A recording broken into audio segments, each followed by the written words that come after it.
Alhamdulillah,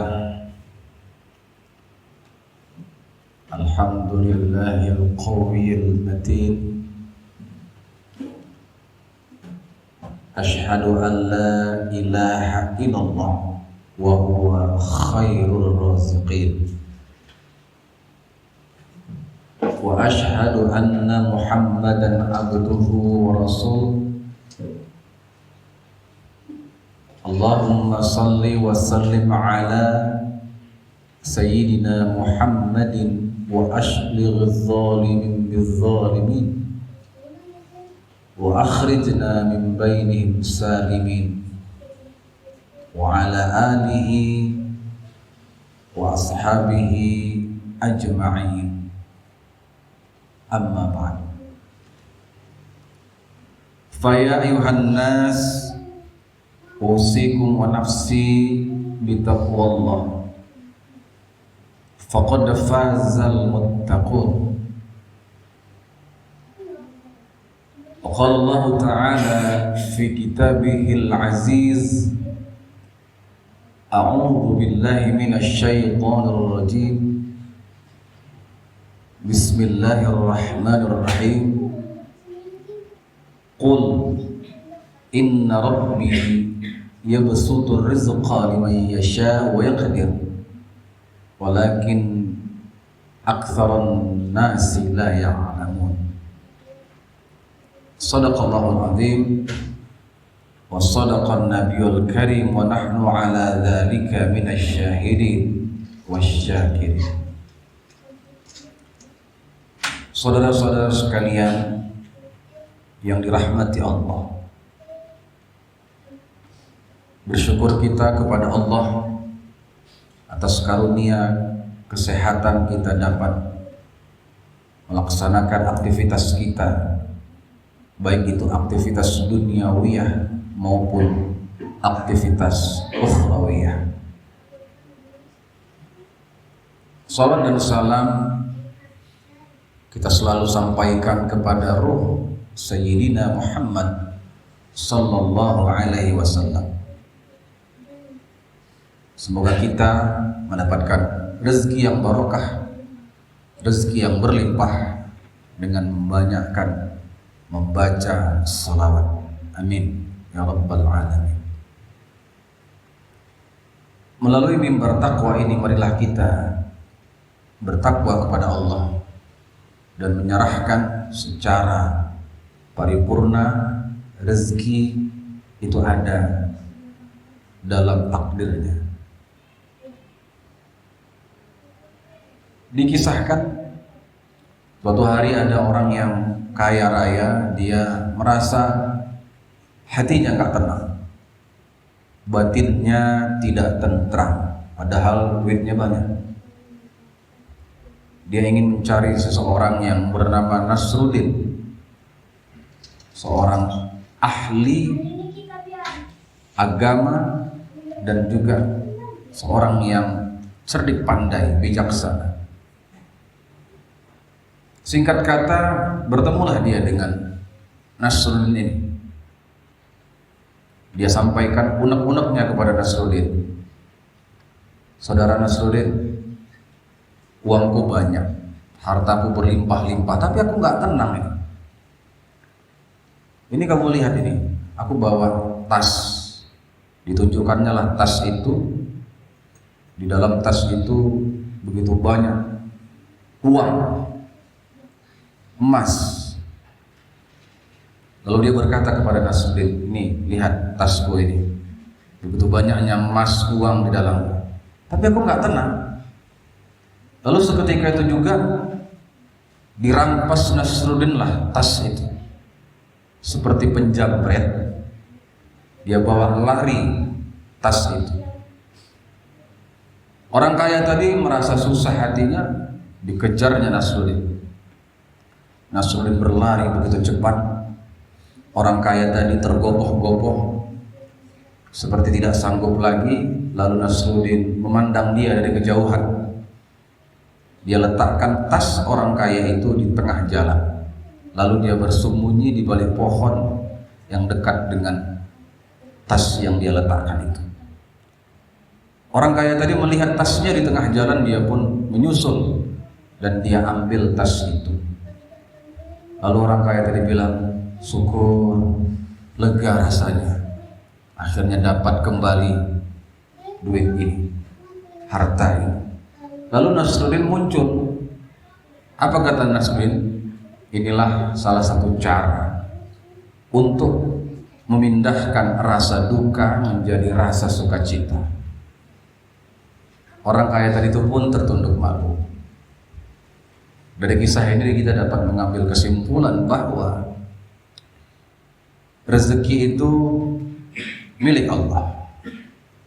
Dia yang mengatur dan dia juga yang membaginya. Walau dia bagi rezeki tersebut, belum tentu yang menerima itu bisa bahagia. Tapi ada yang ditahan oleh Allah rezeki seseorang itu, namun hatinya bisa bahagia. Beranjak dari cerita yang tadi, ada sebuah ayat yang selaras dengan kisah itu. Surat As-Saba ayat 39. Qul inna rabbi yabsutur rizqa liman yasha wa yaqdir. Katakanlah, sesungguhnya Tuhanku Allah lah yang meluaskan rezeki bagi yang Dia kehendaki. Wa yaqdir, dan Dia juga lah yang membatasi, menakar, menyempitkan rezeki itu bagi yang Allah kehendaki tersebut.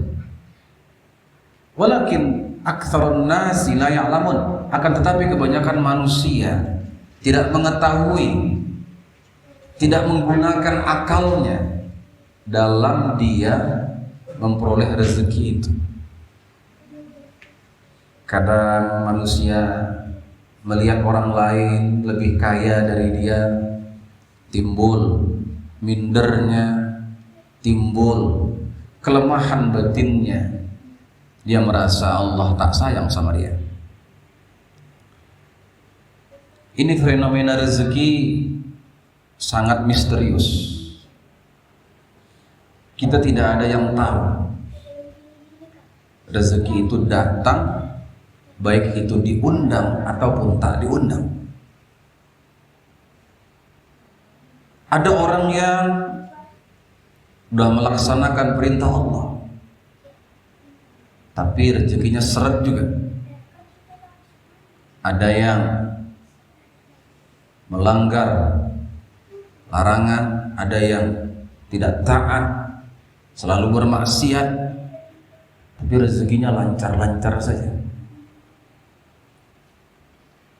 Untuk hal ini, Imam Syihabuddin Muhammad Affandi Al-Alusi dalam kitabnya Ruhul Ma'ani menafsir surat As-Saba ayat 39 tadi, bahwa Allah yang meluaskan rezeki dan Allah yang menyempitkan rezeki bagi yang Dia kehendaki. Apa kata Imam Al-Alusi? Rubbama yuwassi'u subhanahu wa ta'ala 'alal 'asi. Kadang-kadang Allah itu meluaskan rezekinya kepada hambanya yang bermaksiat. Wa yudayyiqu 'alal muti', dan Dia sempitkan rezeki orang yang taat kepadanya. Atau kebalikannya, kadang-kadang Allah luaskan rezeki bagi orang yang taat, kadang-kadang juga Allah sempitkan rezeki untuk orang yang selalu bermaksiat. Atau kata Imam Alusi, orang yang taat diluaskan Allah rezekinya, orang yang bermaksiat juga diluaskan Allah rezekinya. Atau juga orang yang taat disempitkan Allah rezekinya, yang bermaksiat pun disempitkan oleh Allah rezekinya. Apa tujuannya? Itu adalah al-mubayyinah alal hikamil balighah.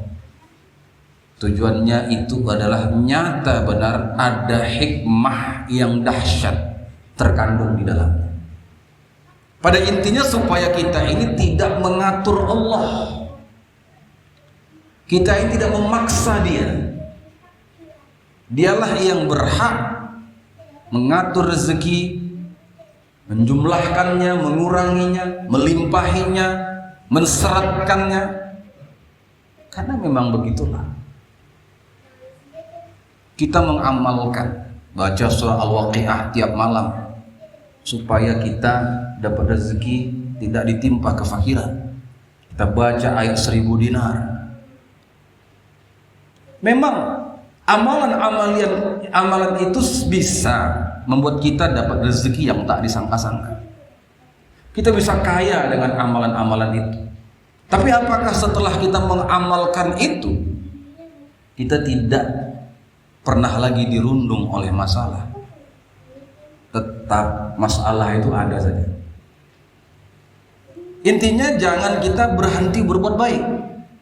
Jangan berhenti kita mengamalkan amalan-amalan rezeki, baik itu ayat Al-Quran yang diamalkan, sholawat-sholawat rezeki yang kita amalkan, tetapi yakinlah amalan itu untuk mendekatkan diri kepada Allah. Nah, kalau sudah mengamalkan itu ternyata seret rezeki kita, Allah lebih tahu supaya kita makin dekat dengan Dia. Kadang-kadang kalau kita ini terlalu bahagia terus, nggak ada masalah ataupun problem, bisa lupa kita, keenaan. Maka kadang-kadang ada sesekali diberikan kita itu kenikmatan yang besar, yang melimpah ruah dari banyaknya musibah dan cobaan yang kita alami. Tapi sesekali juga kita dikasih oleh Allah musibah besar, dikasih kita kemalangan yang hebat dari banyaknya nikmat-nikmat yang kita peroleh. Balance, ada keseimbangan. Memang begitulah dia. Ada rezeki yang didapat dengan berusaha, usaha yang keras dapat. Ada yang santai-santai aja dapat juga rezeki. Kenapa itu bisa terjadi? Karena itu milik Allah. Dia memberikan itu kepada yang lima yasha, pada orang yang Dia kehendaki. Terjadi perdebatan antara Imam Malik, guru Imam Syafi'i, dengan muridnya Imam Syafi'i sendiri tentang masalah rezeki ini. Kata Imam Malik, cukup kerjakan saja bagianmu, lalu bertawakal kepada Allah Ta'ala. Nanti rezeki itu datang, biar Allah yang mengurusnya. Datang Imam Syafi'i, ya nggak bisa lah guru, seekor burung, kalau dia nggak terbang mencari rezeki, mana mungkin dia dapat rezekinya. Setelah berlalu perdebatan itu, lalu Imam Syafi'i ingin membuktikan kepada gurunya Imam Malik. Imam Syafi'i kepajak, dia melihat ada arak-arakan yang membawa anggur, lalu dia mencoba membantu orang yang punya anggur itu untuk membawakannya ke satu tempat. Diangkat oleh Imam Syafi'i ketika itu. Setelah selesai pengangkatan, lalu kemudian orang yang memiliki anggur itu memberikan anggurnya, beberapa goni, kepada Imam Syafi'i. Senanglah hati Imam Syafi'i. Lalu dalam perjalanan dia bawa anggur. Nah, ini akan kubuktikan kepada guruku ini bahwa rezeki itu harus diusahakan. Mana mungkin rezeki itu tanpa sebab, hanya tawakal saja. Datanglah dia ke hadapan gurunya. Guru, aku sudah membawakan anggur ini untuk dirimu nih. Ini dari hasil usahaku guru, karena aku mengangkat anggur orang. Ini yang membuktikan bahwa rezeki itu didapat dengan usaha. Apa kata Imam Malik? Tadi pagi aku berpikir, ya Allah, pengen kali makan anggur nih. Nah, kau datang bawakan sama aku tanpa sebab. Akhirnya guru sama murid tadi tertawa. Nggak saling menyalahkan, nggak saling menyudutkan. Kenapa? Karena kedua hal itu benar. Ada memang rezeki yang bisa didapat dengan berusaha. Ada juga memang rezeki yang didapat tanpa sebab. Maka percayakan Allah yang menangani itu, yang mengurus itu. Kita tetap berusaha. Kita tetap melakukan hak-hak kita sebagai seorang hamba, dan juga kita melakukan kewajiban kita sebagai seorang hamba, agar proses datangnya rezeki itu akan indah, tepat pada waktunya, dan memang dikehendaki oleh Allah Subhanahu wa Ta'ala. Jangan berkecil hati. Karena memang semuanya milik Allah, kadang-kadang ada kekecewaan melanda. Udah teken kontrak, udah tanda tangan, rupanya proyek dibatalkan. Udah janji mau ketemu, mau transfer, rupanya terjadi gangguan sinyal hebat. Semua digitalisasi habis, mati total, tak bisa dikirim duit. Udah memang benar-benar uang di depan mata, terjadi pula musibah, nggak jadi menerima uang itu. Ya, namanya rezeki. Rezeki dalam arti sempit yang memang sering kita fokuskan, dalam arti duit. Rezeki dalam arti harta, emas. Tapi rezeki dalam arti luas, kerukunan, keharmonisan, kemudahan, kebahagiaan, silaturahmi, rumah tangga yang sakinah, mawaddah warahmah, kesehatan. Itu adalah rezeki dalam arti yang lebih luas.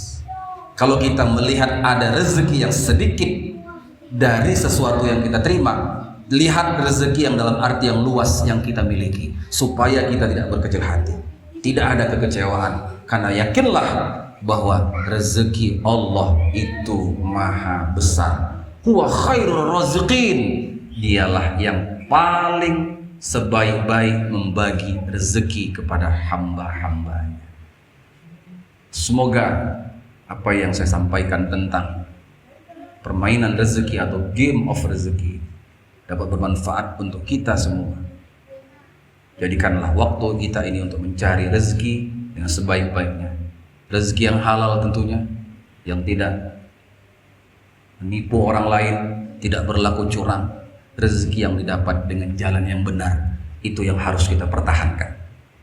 Barakallahu li wa lakum fil Qur'anil azim wa nafa'ani wa iyyakum bima fi minal ayati wa dzikril hakim wa taqabbal minni wa minkum tilawatahu innahu huwal ghafurur rahim.